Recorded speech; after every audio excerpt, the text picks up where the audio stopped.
We need to move people out of misery, and for that we need tough laws. Certainly, Singaporeans seem to need some kind of a stick, but I don't think we need to use a stick forever. When you look at the drug laws, you're being kind to the thousands of people who could be affected, hence the death penalty. I'm sure there are many who may not agree with the death penalty, even though they enjoy the benefits of having the death penalty. We tend to resign ourselves to the notion that politics has to be dirty. Politics has to be unfair. Politics is always meant to favor the incumbent. Somehow, when they put on that party cap and they have to do their job as the party official, then it's like suddenly they have to enforce all these things.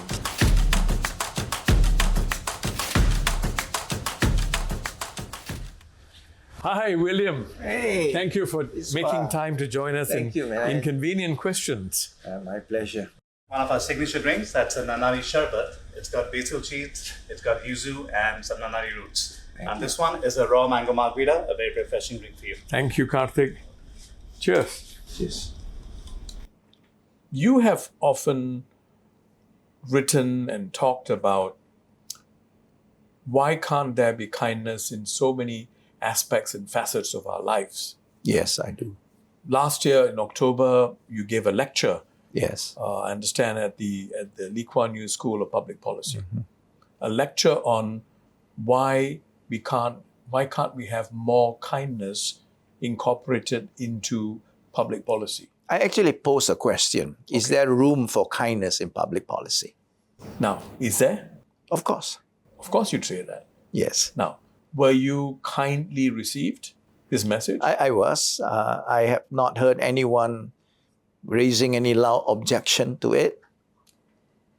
Have we become so unkind that we need an organization to promote kindness? Viswa, I've been asked that question many times, and I often answered it this way, that it's not because we are not kind, but we can be kinder. We are kind, but we can be kinder. And people also ask the question, why do we need a kindness movement to make us kind? Isn't it inherent in all of us? My answer is very simple. Why do we need an ethicist to tell us about ethics? Shouldn't we be inherently ethical?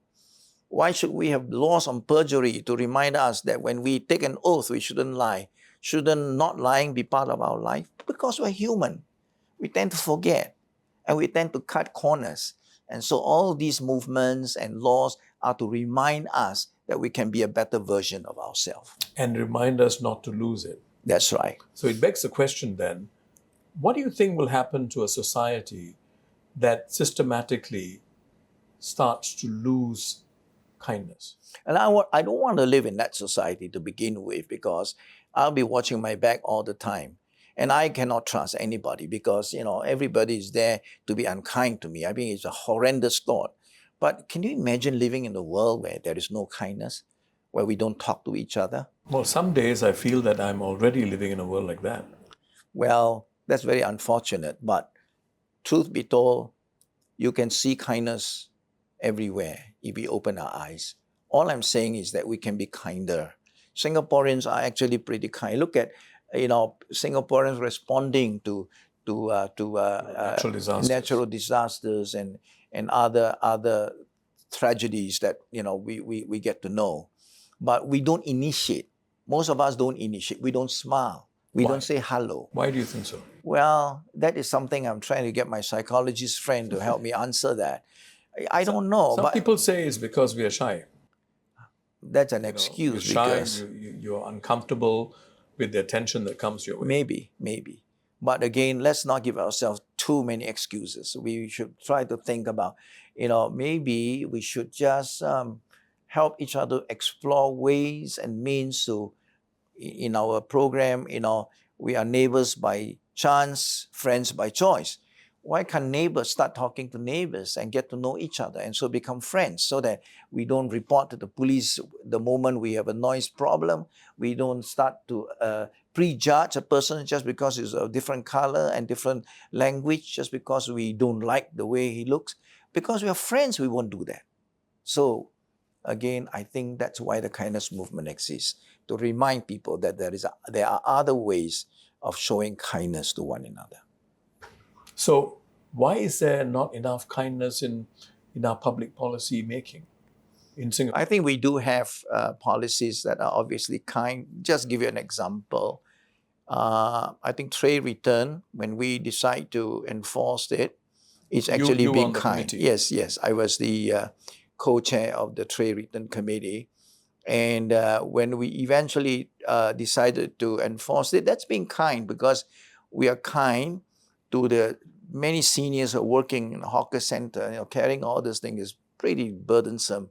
And then freeing them up so that they can actually do their work better, and allowing a faster turnover so that the vendors and hawkers can actually have better business. Is kind to them. Is also kind to the next patron behind you coming to the table with a clean table. That's all being very kind. I think it's a kind policy. That is a good example of one of those kind policies. Let me be a bit mischievous by suggesting Yes. that that's an exception. Why? Well, the general view people hold is that many of our policies aren't particularly kind. And I tell you why. They're doctrinal. They are sometimes even draconian. Yeah, but you know why, right? Why? Because public policy is taught, I suppose, and perceived to be something that has to be exact, systematic, clinical, effective, Very precise. And there's no room for softness or what is perceived to be weakness. Yeah.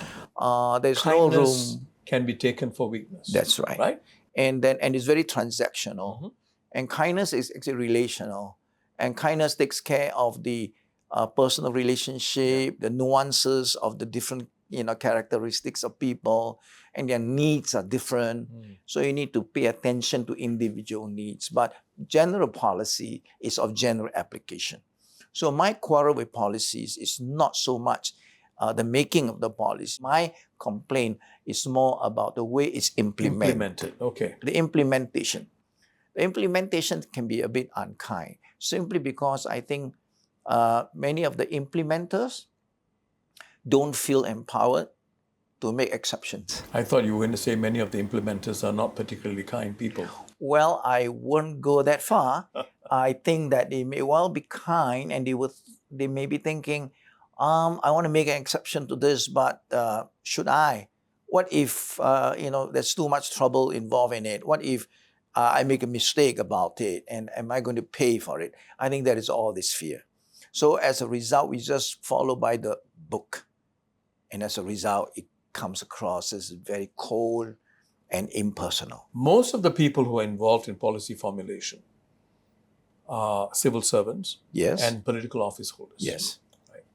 Now, many of them, the political office holders in Singapore, also have a civil service background. Mm-hmm. Now, it's very important for civil servants to be precise in the way they word things. Mm-hmm. And it's also a reflection of the logic-based Mm-hmm. approach to things. Mm-hmm. There's logos, there's pathos, and there's ethos. Mm-hmm. But logos always takes precedence over pathos and ethos. So in such a dynamic, even when it comes to implementation, it's very hard, isn't it? It's a mindset issue. I'm not saying it's wrong. And I don't think Singapore is an exception. In most countries where there's public policy and is run fairly efficiently, right, there's actually very little room to weave in kindness. I think that, perceptionally speaking, in the past, many people think that our civil service and ministers and so on, POH, public office holders, what they call administrators, technocrats, and so on, very cold and very technical and very black and white. But I think that is changing. I hope that is partly because of the kindness movement, but I think that's changing. I like to take some credit for some of that. I think that's changing. I'd like to play the devil's advocate here. Why do you think it's changing? Well, because when you look at the selection process, how much of weight is given to selection of political office holders and particularly civil servants or admin officers, how much of weightage is given to their capacity for empathy, their capacity for evaluating fairness and justice and so on? As I connect with many of the younger ministers and the Minister of State and new MPs, many of them knock at our door, the kindness door, Right. and ask if they could do things with us or if we could support them in doing things that would obviously connect with kindness. And that's why they come to us as the kindness movement. Now that shows to me that there is a sea change. I don't remember in the early days when we had so many of them wanting to have a piece of kindness. Now I see them wanting to have a piece of kindness in their constituency, in the things that they do, in the programs that they are supporting. Let me now take us back a little Sure. to when Lee Kuan Yew was Prime Minister. Singapore had the nickname a fine country because we were fined for everything, All right. right? And that was the way you implemented things. It was also nicknamed, a one mistake society, right? And the moment you make a mistake, you're out, Unforgiving. unforgiving. But that was in the 1960s, 70s, early 80s, where things needed to move fast, Sure. right? So there was a lot of stick, very little carrot, very little pathos. In fact, hardly any pathos or ethos. But there was a larger consideration, which was also kind. You know, we need to move people out of misery, and for that we need tough laws. And we can't be kind in the way it's implemented, but there's a certain kindness in the long-term outcome. That was that was the I can philosophy, agree with right? that, yes. Now, and then when Goh Chok Tong became Prime Minister, right, he had a more consultative approach, as you're aware, consultation, right? But the problem with consultation sometimes is that it's a less efficient process. It also resulted in things becoming a little vague, right? So there was this analogy of a football field, right? With when during Lee Kuan Yew's time, the football field was very clear. The lines were drawn very clearly. So you knew that the moment you step out, you're foul. But during Goh Chok Tong's time, it's often described as, you have to estimate where those lines are. Now, which one is better? Softer approach, which may not be that efficient, which results in a lot of misunderstanding, misreading, and so on. Is that kind? Or is it kinder to be tough? You know what they call tough love. It's funny you mentioned that because I was General Secretary of the Kindness Movement for the last 12 and a half years. And the last thing people expected me was to ask for enforcement for tray return. But I was the one who wrote about enforcement. I said it is time to enforce because we have tried, to do this soft approach for the last 10 years and, the needle hardly moved. After 15 years, we moved to 35%. And the moment we announced enforcement, within 3 months, it moved to 88% of tray return. Why? I think that's the Singaporean psyche. Maybe it's a world psyche, I don't know. But certainly, Singaporeans seem to need some kind of a stick. But I don't think we need to use a stick forever. My hope is that when we habituate in doing something like tray return, after a while, the tipping point happens and then we become a minority if we don't return the tray, and there will be a lot of social pressure. In the past, when we return tray, we look around, nobody else doing it. We feel like, a stupid, silly minority. But now, if we don't return, we feel like, what's wrong with me? Everybody's returning. Now, in time, people will forget about the stick because it becomes part of our life. Unfortunately, we need both. It's a matter of timing. It's a matter of how we craft it so that we can see the two in a seamless whole. Which one begins, which one ends, which one starts again. I don't know. Depends on the context, but we need both. You do. And that's very interesting, right, what you just said, because when you look at the drug laws, right, the laws against people who traffic in in drugs Yes. or who even consume. Yes. Now, the laws are very tough and strict. Yes. And the argument is you're being kind to the thousands of people who could be affected if the laws aren't strict. This argument has been presented, hence the death penalty, because you're destroying families. And so you have got to be kind to the families, kind to the victims by being tough on the perpetrators. I think we're going into another area where there's a lot of disagreement and controversy. In Singapore, I'm sure there are many who may not agree with the death penalty, even though they enjoy the benefits of having the death penalty for other reasons, humanitarian reason and all the rest of it. But I really think that, yes, we must be hard on offenders who are trying to break up society, destroy family, destroy people's life. And whether we have to go that far to have a capital punishment, I think is something that is still debated by some people. For many people, we've accepted it. Okay. What I'm saying is that we are kind and tough love. You mentioned you have to be hard to be kind. Sometimes, often. I think that's a given. Okay. But what I'm trying to say is that when you are dealing with the offenders, let's say the offenders who are not executed. There are many in prison who are not executed. How do we treat them? That's kindness. How do we rehabilitate them? How do we help them to be inserted into society? We need kindness to do that. That doesn't apply when you are sentenced to death. I know. In fact, that is one of my early arguments. I don't know whether you remember, 1973, I was interviewed by New Nation together with David Marshall and Tommy Cole on capital punishment. All three of us at that point in time were against capital punishment for different reasons. Has your position changed? My position has not changed. I am personally not for capital punishment, but the law is still the law. And the reason is because, not because we don't want, we are trying to be kind to the offenders.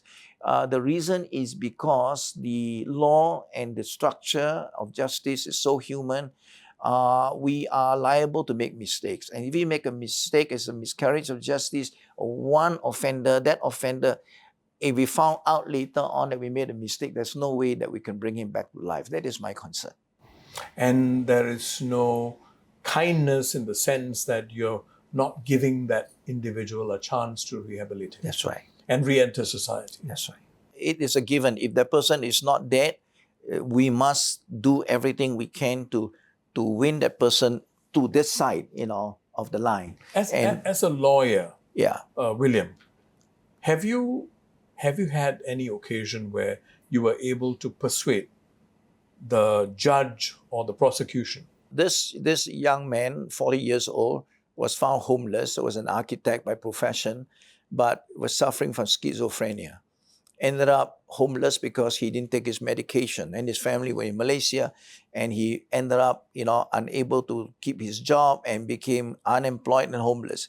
But he was arrested, and charged with the offense of outraging the modesty of a girl.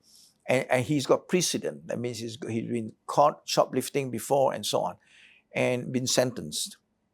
And when it came to me and I realized that this guy needs help, needs medication, and not incarceration. And the judge, because when you've got precedent, the chances are you'll sentence you to another period of incarceration. The judge, I must say kudos to him, decided, not to follow the precedent, and said, I'm going to give him a chance. I'm going to see how this works. And it worked. It worked. Jacinta Ardern, the former Prime Minister of New Zealand, yes, she was known for a style of politics. It's called the politics of kindness. Yes, the politics of kindness. She was known for that. Yes, of course, she didn't last too long. Yes, maybe, she burned out. Yeah, or maybe she ran out of gas. She said. So, but it's instructive, in the sense that I'm not saying that she was a perfect prime minister, but I'm saying that she believed that politics doesn't have to be dirty. Yes. Now we tend to resign ourselves to the notion that politics has to be dirty. Politics has to be unfair. Politics is always meant to favor the incumbent, and so on and so forth. But I may sound naive about this, but I don't think so. I don't think it needs to be. Now, Singapore is known for its exceptionalism, that we can be exceptional. We don't need to follow the trends in the world. So why can't we be a lot more exceptional in terms of kindness in politics? When you see the minister without that party hat on as a decent human being, I think there's a lot of kindness in them. I like to say that because I work with them. I would agree with you. I work Yes. with them. But somehow when they put on that party cap and they have to do their job as the party official, then it's like suddenly they have to enforce all these things that But does it have would to be make that it. way? I guess I'm asking you this question It doesn't have to be that because way. we have a great but- opportunity now Yeah. with the new prime minister. Yes. We have a great opportunity now that we have the fourth generation leadership. I'm not Yes. saying that the earlier leaders were unkind or no, I'm not passing judgment on them. But every time there's a significant change in the landscape, it also gives you An tremendous opportunity. Yes. to actually initiate Yes. change. Yes. Do you think that is likely to happen? Yeah, I'll come to that in a minute, but I will just tell this other story. In the early days when I started with the kindness movement 12 and a half years, 13 years ago, I was in a lot of a jam because whenever I spoke about kindness, then they would identify me as an agency or a department of a ministry, and they will say to me, so the government is asking us to be kind. Can you please ask the Prime Minister to be kinder to the opposition first? And then, you can tell us to be kind. Then I realized, hey, what am I doing? I'm not here to be an apologist for the government or for the political party. I just want Singapore to be more gracious, the people to be kinder. Singapore so as a that, whole. As a whole, yeah. So that's a true story. It happened so many times. But I will tell you this. Our current Prime Minister, Mr. Lawrence Wong, was acting minister of MCCY when that ministry was consolidated and recreated. And kindness movement was part of that ministry. And by virtue of that, he was our advisor. All the ministers of MCCY are the kindness movement advisor. Today, he's prime minister and he's our patron. All prime ministers are our patron. If I have a chance to speak to him, I'd like to speak to him now, Mr. Wong, our prime minister. Now, as patron of the kindness movement, I really would like you to consider helping us to foster a kinder and more gracious Singapore. And as Prime Minister, you can do it at your level of political leadership. So that, within Parliament and in the political hustings, people can feel the kindness of the ruling party. I think that will take Singapore a notch higher. And it will be recognized by the world as a country that you can reckon with. Because we are not only a great nation with all the finance and infrastructure and every good thing in place, but we are also a kind nation. William Wan, thank you very much. Thank you, Viswa. Thank you.